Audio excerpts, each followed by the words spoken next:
¿A qué horas?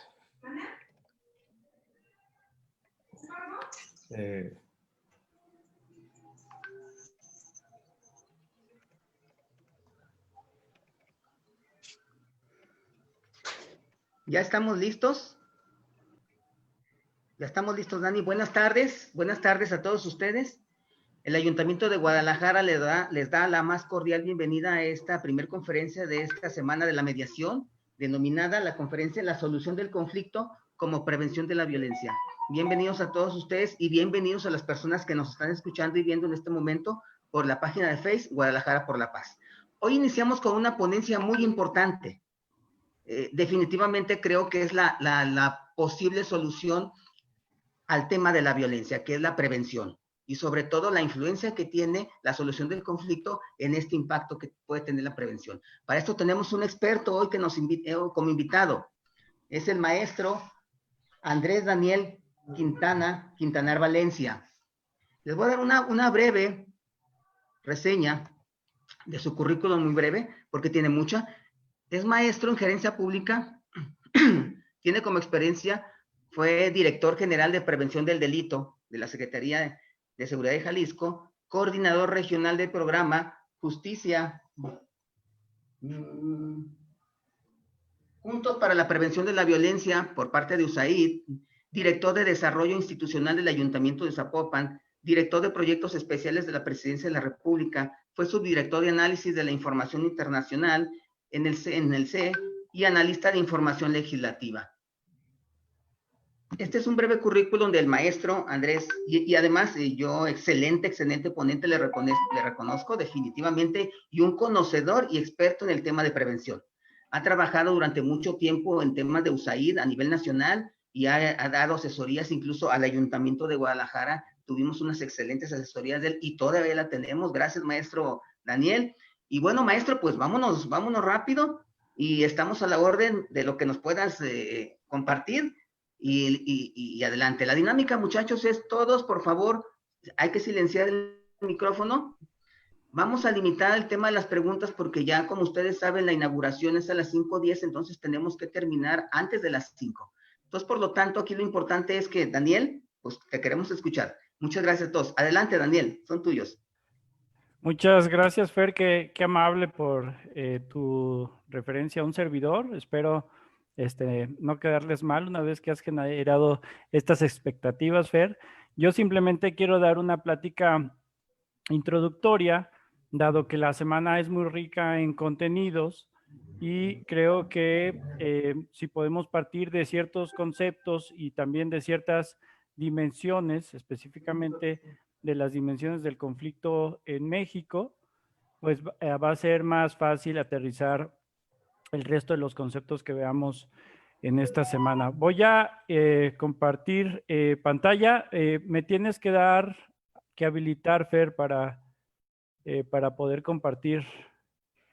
O si tú gustas compartir. Ya está listo, ¿eh? Ya está listo, Dani. A ver, inténtalo. A ver, dice... No, me dice que están inhabilitadas las funciones para compartir pantallas de los participantes. A ver. Entonces, a ver, veamos. Ahora sí ya. Bien. Muchas gracias. Bueno, a ver, voy a proyectar. Ya saben, la pregunta más popular de estas épocas, si se ve la pantalla que estoy compartiendo. ¿Sí? Sí, sí se ve. Bueno, pues muchas gracias. Pues la plática se llama La solución del conflicto como prevención de la violencia. Ya Fer hizo presentarme. Y lo que vamos a ver el día de hoy es una definición del conflicto. Vamos a revisar cifras de la conflictividad en México. Vamos a ver qué tanto... Vas a ver.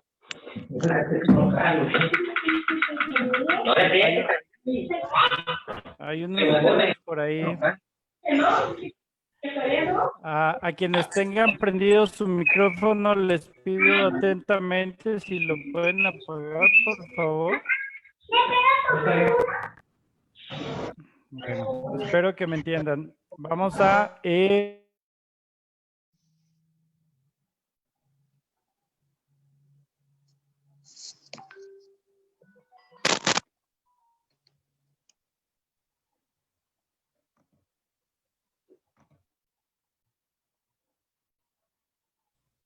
para la prevención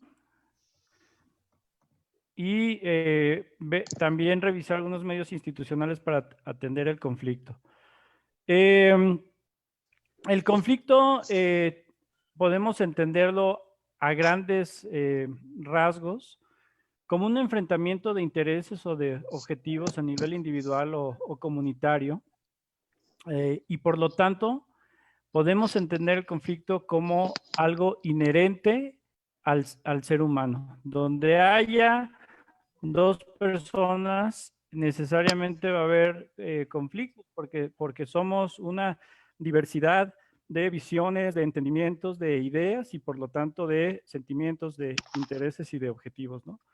A nivel social también lo podemos entender de una forma ya más compleja, y particularmente para países como México, como la existencia de estructuras de desigualdad o de desventaja que han prevalecido en nuestra sociedad y que son fuente de violencia institucional y de conflicto permanente. Antes se veía y se entendía el conflicto como algo negativo, como una patología y por lo tanto, incluso en nuestra formación, los que no somos tan jóvenes, recordaremos en nuestra casa que estaba mal visto el pelearse en la mesa, el discutir, el contestarle a las y los adultos.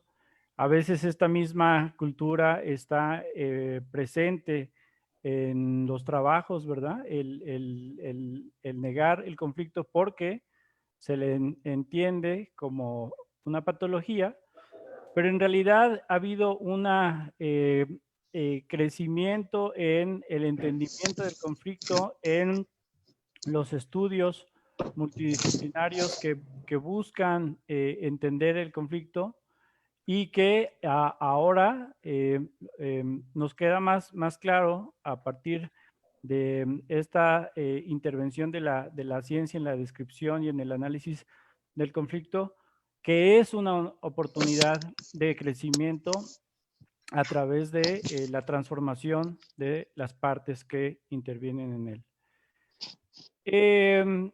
México, y lo mencionaba hace un momento, es un territorio donde es fácil encontrar el conflicto, primero porque venimos de una historia compleja, de una historia que nace del encuentro y el enfrentamiento de culturas, y de ese enfrentamiento pues han crecido, han surgido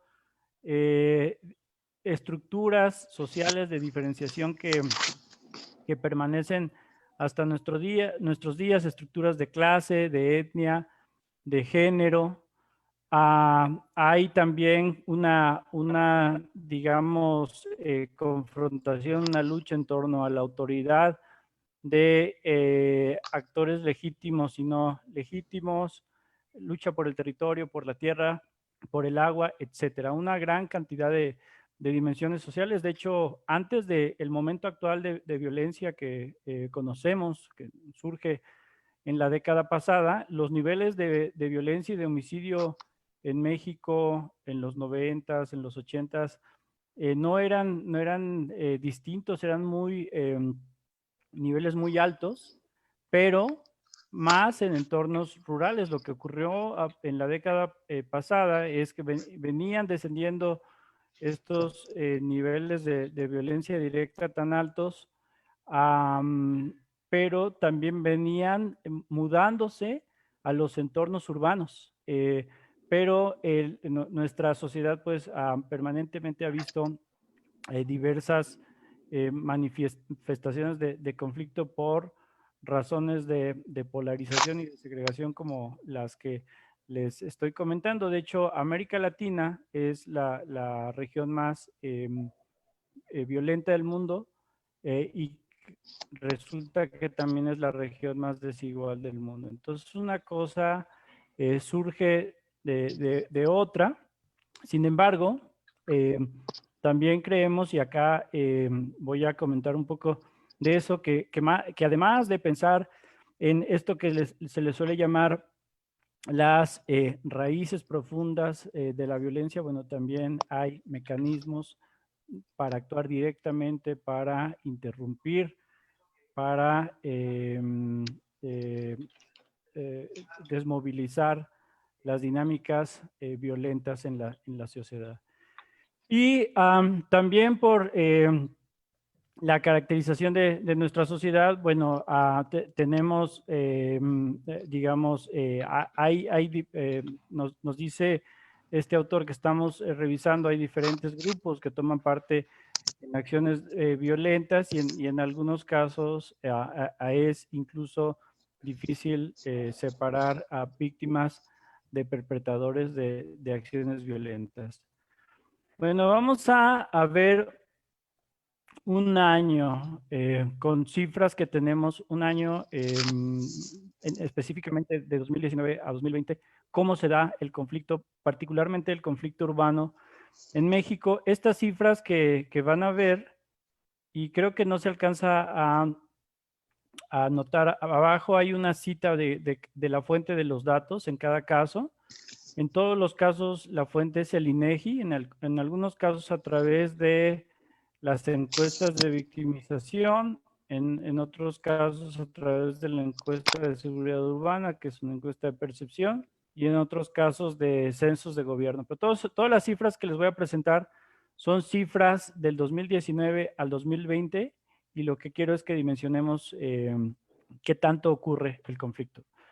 Bueno, el año pasado las personas atestiguamos y referimos haber atestiguado cerca de 36 millones de conductas delictivas o antisociales, y somos un país de 120 millones de habitantes aquí en México, porque como saben también hay muchos mexicanas y mexicanos allá en Estados Unidos y en otros lugares, pero considerando la dimensión de 120 millones de habitantes, bueno, pues más o menos uno de cada cuatro personas refiere haber atestiguado conductas delictivas o antisociales. Probablemente la cifra sea mayor, pero probablemente, o seguramente la cifra es mayor, pero probablemente lo que refiere esta encuesta es los eventos que más marcaron, que la gente recuerda por el impacto que les pudo causar el atestiguar estas conductas, ¿no? Entonces, entre las más recurrentes está el consumo de alcohol, de drogas, pandillerismo, riñas. Hay ya cruzando la línea de las conductas antisociales hacia las conductas delictivas, pues robos, asaltos, venta de droga, disparos y por supuesto homicidio. Este es un universo, si bien desde mi punto de vista modesto, pero un universo del cual partir para entender cómo se materializa el conflicto en nuestra sociedad. También en encuestas de victimización, que son encuestas donde a través de una muestra la gente refiere si fue víctima o no de un delito y si atestiguó conductas delictivas o antisociales. Bueno, tenemos esta cifra de 30 millones de delitos entre el 2019 y 2020. Es una cifra que bajó.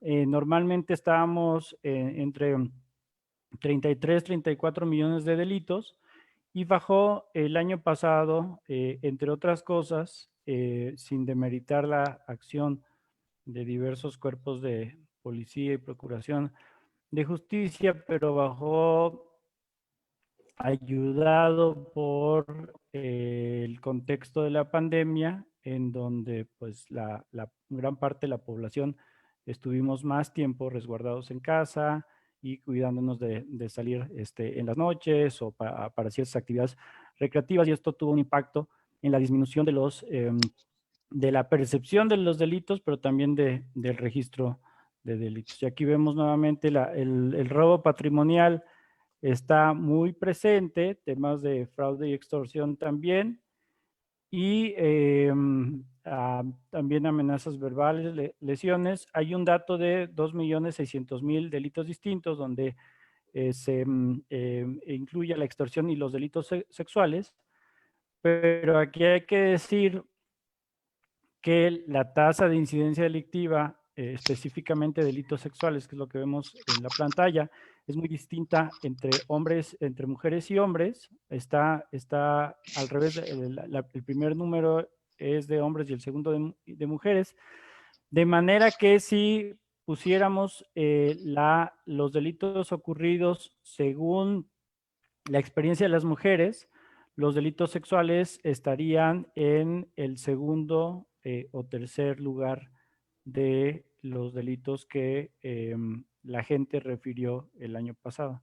Pero como se promedia con los que refirieron los hombres, es que, digamos, aparentemente baja, pero claramente es un delito muy, muy predominante. Además, sabemos que precisamente por la pandemia y por estar las personas en su contexto de casa, pues incrementaron precisamente delitos sexuales y delitos contra la niñez. Si seguimos explorando la conflictividad en México, bueno, se refiere que los motivos que generan conflictos son ruidos, es basura, tirado, quemado por vecinos, problemas de estacionamiento, los animales son causa muy recurrente por cuando salen a hacer sus necesidades y no se recogen, chismes, molestias, etcétera. Aquí vemos cuáles son los orígenes más señalados de la conflictividad, y claramente podemos ver que están como muy centrados en relaciones permanentes, ¿no? Y esto lo vemos, aquí es la continuación de otros motivos que generan conflictos, pero aquí si vemos con qué tipo de actor la gente refiere que tuvo un conflicto, pues la mayor parte de la gente refiere que tuvo 11 millones de personas, casi 11 millones de personas refirieron haber tenido conflictos con sus vecinas o vecinos, arriba de 1 millón con sus familiares y a medio millón, cerca de medio millón, con compañeras y compañeros de trabajo y escuela. Y esto me regresa a la definición original que les planteaba, el conflicto como una oportunidad de trascender para identificar, empatizar con el otro y, digamos, estar con capacidades diferentes de autonomía. Claramente esta definición de conflicto es muy necesaria porque la mayor parte de los conflictos ocurren y ocurrirán con gente cercana. Entonces, de ahí la necesidad de trascender el conflicto, no de negarlo, no de terminarlo, porque terminar el conflicto implicaría probablemente la aniquilación del otro, de la otra, dado que, como mencioné al principio, donde hay dos seres humanos, necesariamente habrá algún grado de conflicto. ¿Cuáles son las consecuencias ante un conflicto? Esta lámina es muy importante porque aunque solemos ver, más allá, dejando de lado las conductas delictivas, solemos ver el conflicto como algo del ámbito personal o del ámbito privado. En realidad, por una parte, sabemos, tenemos evidencia empírica de que el conflicto va escalando, y de que al escalar pues va teniendo consecuencias primero de mayor polarización, como las que se refieren ahí, las personas que refirieron que la consecuencia del conflicto que tuvieron fue recibir o proferir insultos o groserías, gritos, daños materiales en algunos casos, pero también consecuencias físicas, ¿no? Y ahí también tenemos heridas, tenemos golpes, y por supuesto que también hay conflictos que llegan a homicidio.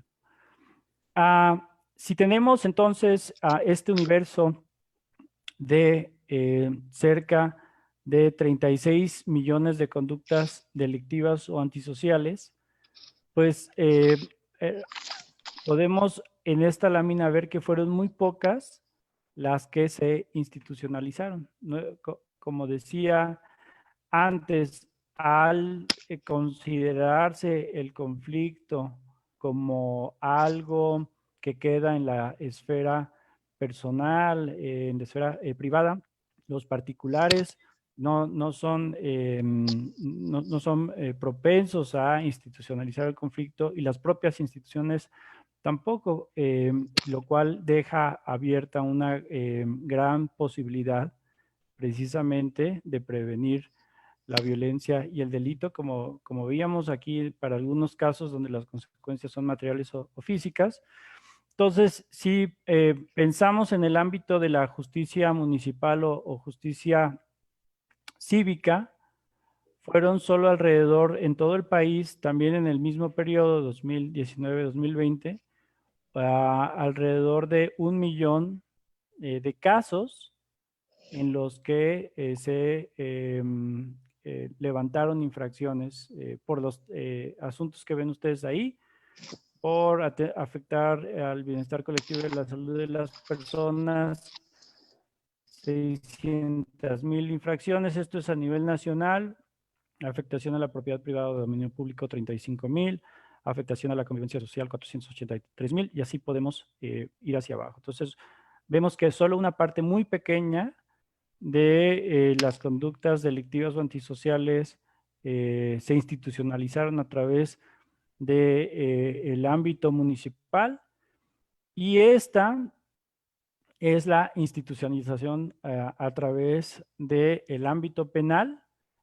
Aquí es el único caso, si no me equivoco, que la cifra no es de 2019-2020, esta cifra es de 2017. En 2017 hubo 33 millones de delitos, si lo consideramos ya como una, digamos, expresión de conflicto ya extrema. De esos 30 millones no se denunciaron, 3 millones sí se denunciaron, 3.5 millones. De esos 3.5 millones de denuncia, solo 2.2 millones continuaron con el desarrollo de una investigación criminal, y aproximadamente 900,000 casos se resolvieron. Entonces, tanto por el ámbito municipal como por el ámbito penal, pues vemos que pocos conflictos fueron institucionalizados. No tengo las cifras, si alguien las tiene ahora que conversemos, yo agradecería mucho. Fueron atendidos a nivel nacional por medios de solución de controversias. Creo que sería muy interesante porque me parece que serían, digamos, de manera formal, las 3 vías que tendríamos de institucionalización del conflicto. ¿Cuáles son los motivos en esa minoría que sí decidió denunciar? Y esto creo que lo podemos también extrapolar para el caso de las instituciones municipales. Pero ¿cuáles fueron los motivos que tuvo la gente para denunciar? Bueno, que el delincuente fuese castigado, obtener una reparación del daño, es decir, algunos motivos relacionados con la lógica de la justicia, y otros motivos relacionados con lógicas prácticas como recuperar sus cosas, deslindar responsabilidades o por el seguro. Digamos, de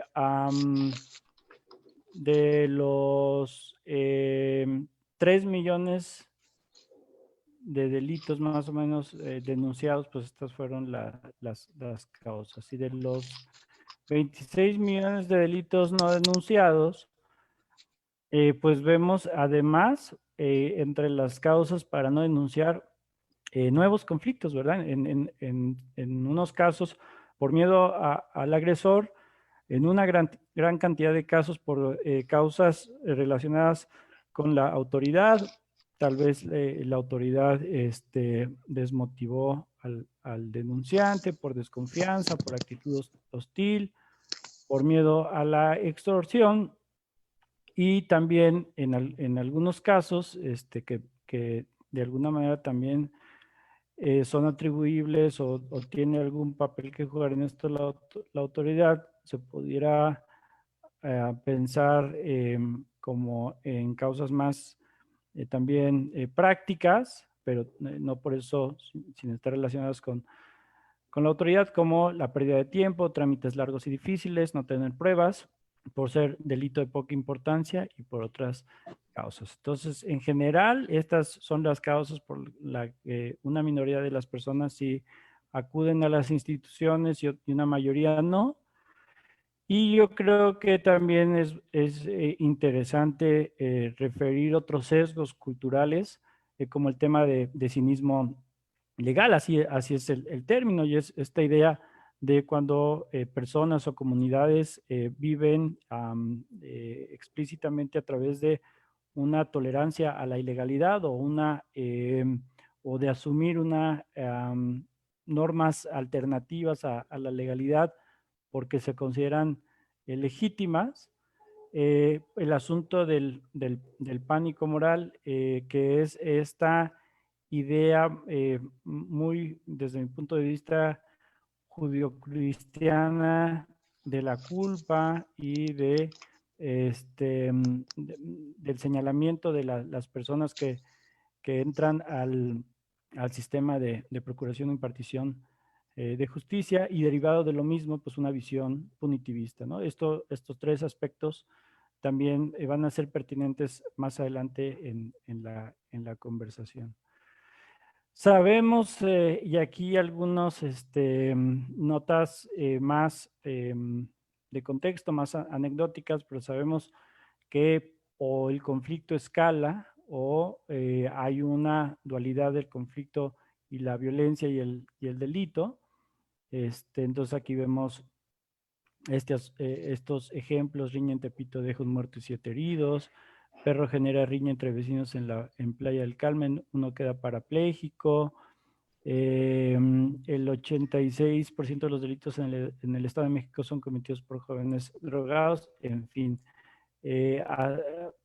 Dan cuenta o intentan dar cuenta estas notas de este asunto de escalamiento de la violencia. Esta más bien da cuenta de la dualidad entre conflicto y delito. Es un ejemplo para el municipio de San Pedro Garza García. Del lado izquierdo vemos llamadas por problemas de ruido, normalmente música fuerte. Entonces tenemos este mapa de calor con una conducta que está tipificada como faltas administrativas, y del lado derecho llamadas de auxilio por violencia familiar. Si pueden ver esta concentración al noroeste de la ciudad, en el centro y en el este de la ciudad, coinciden perfectamente con los mapas de calor de las llamadas por ruido. Entonces, aquí podemos asumir que hay esta dualidad o esta convivencia entre fenómenos de conflictividad y fenómenos de delito. Y por último, una cifra muy recurrida. Lamento citarla, la he citado en otras pláticas. Quisiera citar nuevas cifras que pudieran confirmar o no esta idea, pero realmente creo que no se han hecho muchos estudios al respecto. Pero bueno, esto que ustedes a lo mejor han escuchado del municipio de Morelia, cuando se introdujo el sistema de justicia cívica, y que en un año hacen corte de caja con los homicidios que han ocurrido en el año, se suman en ese momento 104 homicidios, se cotejan los nombres de las personas que fallecieron y se encuentran 82 coincidencias con registros en el juzgado cívico. Entonces, pues claramente que obviamente son registros anteriores y obviamente ese momento en el que este infractor tocaba el juzgado cívico, tal vez pudiera haber sido una oportunidad de institucionalizarle y de y entonces de prevenir la violencia y en este caso la violencia homicida. Bueno, si seguimos avanzando, quiero pasar ahora a dos entendimientos. Ya una vez que hemos descrito, hemos visto a grosso modo, cuáles son las causas del conflicto en México, que hemos referido las causas estructurales de polarización y de segregación en la sociedad mexicana y hemos descrito algunos conflictos más recurrentes en México, la baja institucionalización del conflicto en México y también las razones por las que se institucionaliza o no. Quiero hablar ahora de por qué la atención y la institucionalización del conflicto es una oportunidad para prevenir la violencia. Y voy a plantear 4 oportunidades que surgen de atender el conflicto. La primera, proteger a las víctimas. La segunda, atender la vulnerabilidad de las personas. La tercera, restaurar el tejido social. Y la cuarta, ya más en el ámbito personal, transformar la relación. La primera en proteger a las víctimas. Gran parte del conflicto, de la violencia, de los delitos, surge de una asimetría del poder. Entonces, el institucionalizar el conflicto da precisamente a la parte más débil la oportunidad de ser protegida por las instituciones, en algunos casos muy conocido en estas últimas fechas que se ha hecho mucha difusión de esto para el caso de violencia por razones de género a través de órdenes de protección o de medidas de protección, pero además ya en un proceso con una perspectiva de largo aliento, la oportunidad de que estas víctimas que puedan pasar por un proceso de reparación integral del daño, que incluye procesos de restitución, de rehabilitación, de satisfacción, garantías de no repetición, de indemnización, de compensación, etc. Y esto además claramente como acciones de prevención de conflictos futuros. Una persona víctima que no accede a algunas de estas acciones, que no accede a la justicia, muy probablemente repita, se vea inmiscuida esta persona en ciclos de violencia, a veces como víctima nuevamente o como victimario. También la intervención institucional a la hora de proteger a las víctimas permite el descubrimiento de nuevas violencias y nuevos delitos. No son raras las ocasiones en las que una persona se acerca a las instituciones por alguna razón derivada de algún conflicto, de una violencia, y a la hora de que a través de un trabajo institucional serio y responsable se hace una indagatoria, pues se encuentran que también las y los hijos son violentados, etcétera, ¿no? El segundo aspecto, atender la vulnerabilidad, y voy a referirme como a 2 ámbitos, el de niñas, niños y adolescentes y el de las mujeres. Y en el primer aspecto, tanto las omisiones, las carencias que hay en el desarrollo temprano de niñas y niños, como en el desarrollo ya más complejo durante la etapa de adolescencia y de juventud, las carencias y omisiones digamos, en estos procesos propias de la familia o de la comunidad pueden ser solventadas cuando se institucionalizan pues a estos sujetos, ¿no? Incluso y cuando pienso en adolescentes y jóvenes, pienso en adolescentes y jóvenes que cometen delitos. Por eso tenemos una ley especializada en adolescentes, porque la visión es que los adolescentes son sujetos en proceso de desarrollo, un proceso que de acuerdo a las neurociencias termina hacia los 25 años y que su conducta delictiva obedece a que la familia, la comunidad y las instituciones le fallaron en darle las garantías de acceder a sus derechos y que precisamente este adolescente o joven al entrar al sistema de justicia pues puede ver como la oportunidad de cumplir esas aspiraciones y ejercer esos derechos. No son pocos los casos en los que jóvenes que tienen a lo mejor un internamiento regresan a la escuela que habían abandonado hace tiempo, ¿no? Y todo lo cual tiene altos costos sociales para la sociedad. En el caso de niñas y niños que no tienen acceso a desarrollo temprano, se cancela la posibilidad del desarrollo de ciertas habilidades sociales muy importantes. Y en el caso de los jóvenes, pues específicamente para América Latina y México, perdemos este bono demográfico, que es la capacidad de desarrollo económico al tener más personas en edad de trabajar que personas dependientes, y que es un bono que pronto vamos a perder.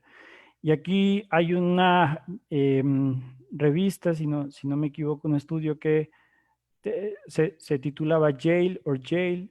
En inglés ustedes saben la Universidad de Yale o la cárcel, y hacía este artículo, pues presentaba la idea de que tener un joven en la cárcel o tener un joven en la Universidad de Yale costaba lo mismo, y creo que para México no es exagerado ahora que en la conferencia matutina presidencial la semana pasada conocimos que en los centros de readaptación federales el costo diario por interno es de 5,000 pesos. Bueno, pues ahí hay un gasto social, porque es un gasto que se paga con impuestos, claramente ineficiente, porque hay otras alternativas de atención que se están desperdiciando cuando las juventudes, en este caso juventudes infractores o en conflicto con la ley, no son atendidas a partir de institucionalizar el conflicto. Y también en el aspecto de la feminización de la violencia, dice, la participación de las mujeres ayuda a comprender mejor las causas de un conflicto y sus soluciones alternativas, y esto a través de garantizar como los 3 pilares del marco de igualdad de género, que es la libre vida de violencia, la igualdad y la paridad. El tercero es el restaurar el tejido social. Vimos que gran parte del conflicto, la mayor parte de los conflictos se da entre vecinos. Sabemos que también estos conflictos entre vecinas y vecinos tienen la facilidad de escalar, y que cuando pueden ser atendidos estos conflictos, pues dan pie a no solo a la posibilidad de una convivencia tranquila, una convivencia en paz, sino a través de un proceso de conocimiento mutuo, de comunicación, de identidad, incluso en estos barrios o en estas comunidades donde hay gran diferencia entre los habitantes por sus orígenes, etcétera. Ahora incluso tenemos, sobre todo en el norte, estas colonias donde hay gran cantidad de personas en tránsito, de personas en migración, entonces genera comunidades muy, muy heterogéneas. Entonces, la capacidad de construir una identidad y a partir de eso, generar capacidades de agencia que son la eficacia colectiva y la acción colectiva para el acceso a los derechos, ¿no? Incluso tenemos experiencias como las de los mediadores comunitarios en Los Ángeles, que a través de esta eficacia colectiva interrumpen incluso dinámicas como dinámicas homicidas.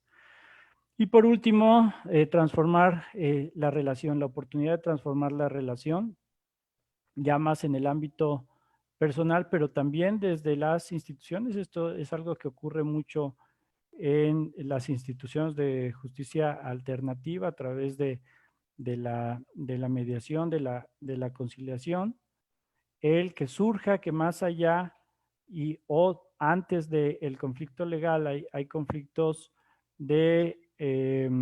emocionales, conflictos de reafirmación personal y que este proceso de diálogo permite precisamente el incorporar el reconocimiento emocional, el reforzar las capacidades subjetivas, el comprender y validar a la otra persona y a partir de ahí pues ya poder darle salida a otros conflictos subyacentes ya más de carácter legal. Entonces, estas 4 oportunidades que he comentado que nacen de institucionalizar el conflicto, que es la atención a víctimas, la atención de las vulnerabilidades,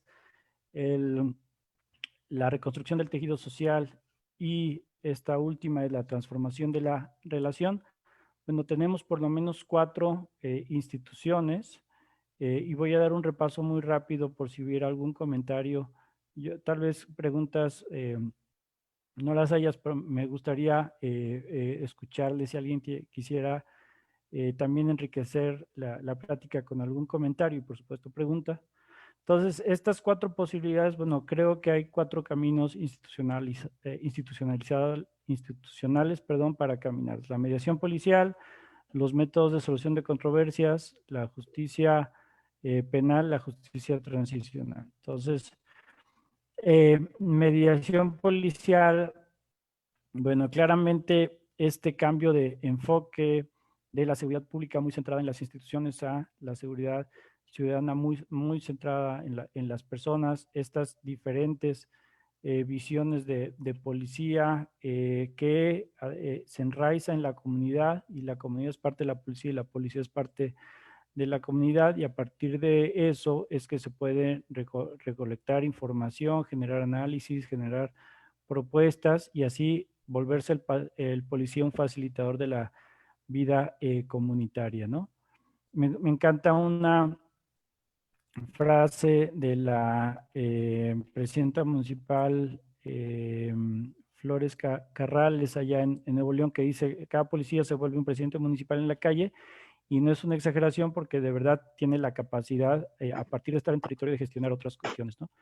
Los métodos de solución de controversias, que no voy a abordar mucho en esto, lo van a ver de manera muy detallada en esta semana de conferencias.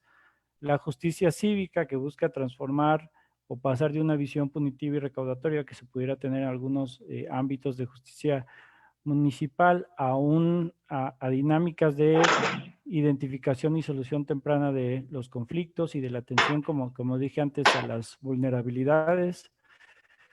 La justicia penal y sobre todo sus herramientas de enfoque restaurativo, como la posibilidad del acuerdo reparatorio y la suspensión condicional del proceso, y algo de lo que se habla poco, que es la justicia transicional, que se ha sido planteado para sociedades que han vivido atrocidades, a lo mejor por una dictadura, etcétera, pero que en el caso de México ya cada vez más voces e instituciones plantean que en algún momento vamos a tener que entrar a un proceso de justicia transicional por la gran cantidad de daño que se ha vivido en los últimos años, ¿no?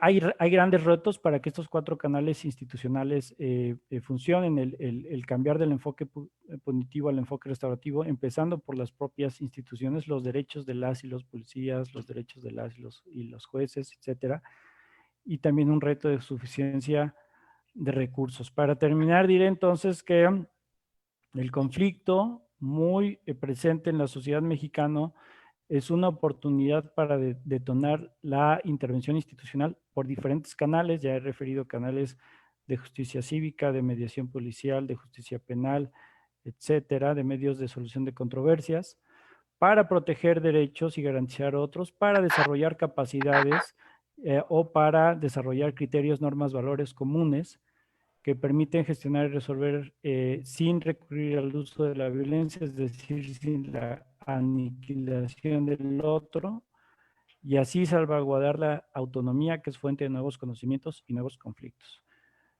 Hasta aquí sería mi intervención, les agradezco mucho, y si hay alguna intervención me gustaría con mucho gusto escucharles, por favor.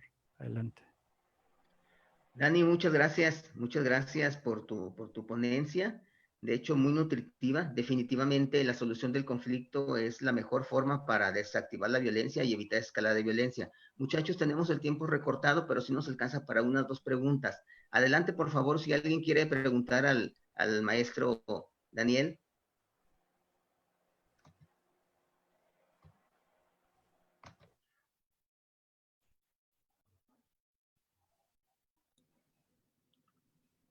A mí me gustaría hacer una pregunta si se puede intervenir. Adelante, Jorge. Gracias. Maestro, ¿qué es necesario para que se haga un esfuerzo mayor en los ayuntamientos para motivar, en este caso, la justicia alternativa? ¿Es un tema de política pública? ¿Es un tema de cuestión, qué podríamos llamar, partidista? ¿O a qué está relacionado? ¿Por qué no le damos tanto impulso, tanto apoyo al tema de la justicia alternativa en la resolución de los conflictos a nivel municipal? Muchas gracias. Gracias, Jorge. Mi interpretación es que voy a contestar con una autocrítica, creo que quienes estamos en el ámbito de los métodos de solución de controversias, de justicia cívica, de policía de proximidad, nos ha faltado comunicar con narrativa y con evidencia el impacto fuerte que tienen estos modelos en mejorar la convivencia ciudadana. Desde hace muchos años, la principal preocupación de la sociedad es la seguridad. Es decir, los temas de seguridad tienen un alto costo político para la clase política, pero también un alto rédito político.